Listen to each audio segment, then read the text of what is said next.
কবি দেবব্রত সিংহের লেখা কবিতা বানভাসি। আমি বানভাসি লোক বটি গ, নামটা হলো মতি সর্দার।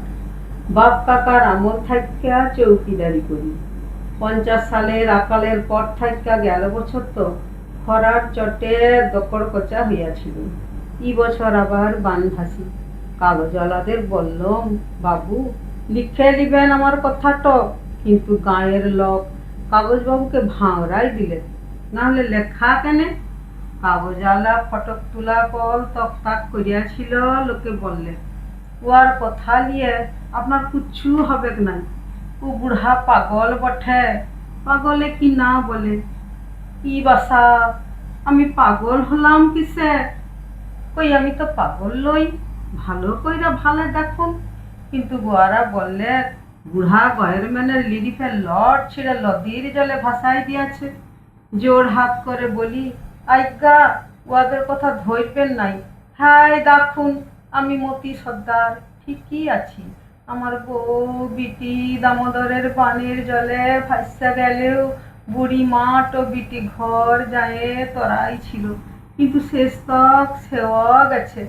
বাবুরা বললে করেলা, গয়ের মেনের লোক বললে না, পেটের রগ বটে।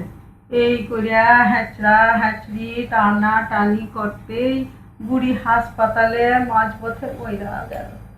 আর আমি এখন রাতের বেলায় চৌকিদারির হাঁক দিই, বানভাসি গায়ের বাঁশ চপে ধসা মাটির দিয়ালে দিয়ালে বাবুদের দালান বাড়ির ধারে ধারে। তবে কি জানেন, গায়ের লোক এখন রাই রাই কইরা আসবে, পাগলটাকে গায়ের থেকে খেলাতে হবে। কিন্তু যখন সেদিন রানীগঞ্জের বাজারে গেছিলাম আর সন্ধ্যাবেলায় ফুস কইরা দামোদরের জল সীমায় গেলে, ওই তখন আমার বউ বিটিকে সামলাই দিতে লারেছ।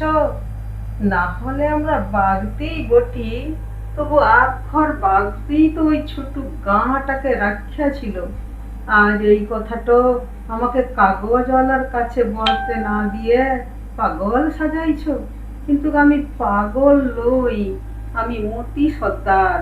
চৌকিদারের কাজ করবে চিরকাল, চোরকে হাঁকড়াইন আমার কম্য। তখন না হলে সিধার চোরকে হাঁকড়াথম। আর এখন এখন ওই যে চোরটা ভিড় ধারে ক্ষেতের পাশে লক লক লক লক কইরা বইছে, যে আমার বউ বিটিকে লিয়া গেল চুরি করিয়া।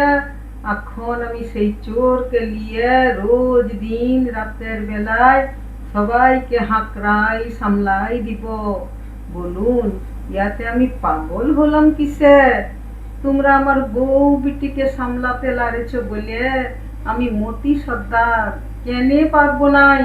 আমি তো চৌকিদার বঠি, তাই সবাইকে রাতের বেলায় সামলাই দিব।